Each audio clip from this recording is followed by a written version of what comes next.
Operation rising लायनच्या माध्यमातून इस्रायलनं इराणच्या मर्मस्थानावरच हल्ला केला आणि त्याच्या माध्यमातून uranium enrichment centre, nuclear technology centre, त्याचबरोबर इराणमधले न्यूक्लिअर रिएक्टर आणि इराणचे हाय व्हॅल्यू ॲसेट, ज्यामध्ये इराणच्या चीफ ऑफ आर्मी स्टाफ, त्याचबरोबर डेप्युटी कमांडर, त्याचबरोबर दोन महत्त्वाच्या न्यूक्लिअर सायंटिस्ट आणि सिनियर ॲडवायझर अली खामेनी यांचा सुद्धा समावेश आहे. मुळातच या महत्त्वाच्या हाय व्हॅल्यू ॲसेट्सलाच टार्गेट केल्यामुळे एक प्रकारे इराण हा चवताळलेला आहे आणि त्याचाच परिणाम म्हणजे इस्रायलमध्ये तो 100हून जास्त ड्रोन त्याचबरोबर मिसाईलच्या माध्यमातून हल्ला करण्याच्या तयारीत आहे. असं जरी त्या ठिकाणी असलं तरी सुद्धा इस्रायलची आयर्न डोम डिफेन्स सिस्टम ही पूर्णतः तयार आहे आणि त्यातल्या बऱ्याचशा अशा प्रकारच्या मिसाईल त्याचबरोबर ड्रोन हल्ल्यांना परतावून लावण्यामध्ये इस्रायल हा यशस्वी होऊ शकतो. मुळातच इस्रायलनं अशा प्रकारचा हल्ला केल्यानंतर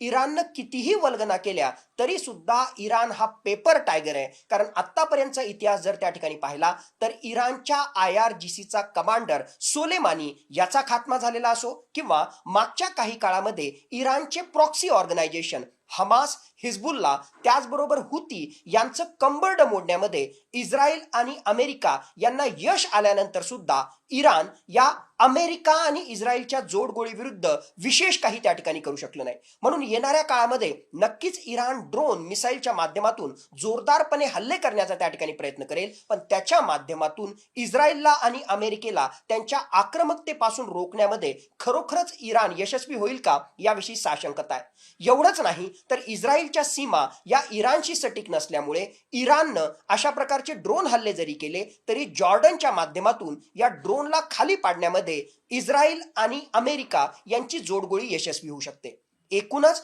खरोखरच ही परिस्थिती जर चिघळायची असेल तर दोन महत्वाची कारणं त्या ठिकाणी होऊ शकतात. पहिलं महत्वाचं कारण म्हणजे आज घडीला अमेरिकेने जरी हात वर केले असले आणि इस्रायल सोबत आम्ही नाही आहोत इराणच्या विरुद्ध हल्ला करण्यामध्ये अशा प्रकारची जरी भूमिका घेतली असली तरी सुद्धा इराण येणाऱ्या काळामध्ये मध्य पूर्व आशियामध्ये असणारे त्याचबरोबर वेस्ट एशियामध्ये असणारे अमेरिकेचे जे महत्वाचे मिलिटरी बेसेस आहेत त्यावर जर इराणनं त्या ठिकाणी हल्ला केला तर नक्कीच वेस्ट एशियामध्ये आणखीन युद्धाचा भडका त्या ठिकाणी वाढू शकतो आणि अमेरिका हा इराण विरुद्ध सरळ सरळ आक्रमक भूमिका घेऊ शकतो. दुसऱ्या बाजूला इराणकडे आज सुद्धा 30 पेक्षा सुद्धा जास्त न्यूक्लिअर बॉम्ब बनवण्याशी संबंधित एक प्रकारे युरॅनियम एनरिच केलेला आहे आणि जर खरोखरच इराणनं अशा प्रकारचे न्यूक्लिअर बॉम्ब त्या ठिकाणी बनवले तर एक प्रकारे एक्झिस्टेन्शियल क्रायसिस म्हणजे इराणच्या अस्तित्वावरच आता प्रश्न आल्यामुळे इराण अशा प्रकारच्या न्यूक्लिअर मटेरियलचा सुद्धा भविष्यामध्ये वापर करू शकतो आणि नेमकी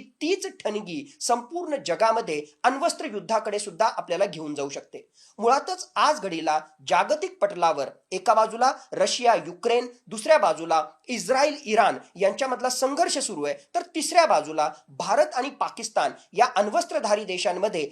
काही काळापूर्वीच संघर्ष आपण पाहिलेला आहे आणि भारतानं सुद्धा आता दहशतवादाविरुद्ध आक्रमक भूमिका घेतलेली आहे. जागतिक पटलावर वेगवेगळ्या ठिकाणी अशा प्रकारे संघर्षाची भूमिका असताना आणि त्यातल्या त्यात अमेरिका, रशिया, भारत, पाकिस्तान यांच्यासारखे अण्वस्त्रधारी देश सुद्धा या सगळ्या संघर्षामध्ये त्या ठिकाणी समाविष्ट असताना एक सुद्धा चूक किंवा एक सुद्धा मिसस्टेप ही एकूणच युद्धाचा भडका भडकण्यासाठी आणि त्याहून महत्वाचं तिसऱ्या महायुद्धाची सुरुवात करण्यासाठी कारणीभूत ठरू शकतात. आज घडीला जरी एकूणच इस्रायलनं ऑपरेशन रायझिंग लायनच्या माध्यमातून इराणवर जबरदस्त प्रहार केला असला आणि त्यामुळे एकूणच पश्चिम आशियामध्ये स्फोटक परिस्थिती जरी बनली असली तरी सुद्धा इराणकडे आज घडीला एवढं सामर्थ्य नाही की इस्रायल आणि अमेरिकेच्या जोडगोळीला तो दाबू शकेल, त्याच्या आक्रमकतेला कुठेतरी त्यांना रोखू शकेल. देश विदेशातील प्रत्येक घडामोडींचे लाईव्ह अपडेट मिळवण्यासाठी आता साम टीव्हीच्या सर्व सोशल मीडिया प्लॅटफॉर्मला लाईक, फॉलो आणि सबस्क्राईब करा. तसंच सर्व नोटिफिकेशनसाठी बेल आयकॉन प्रेस करायला विसरू नका.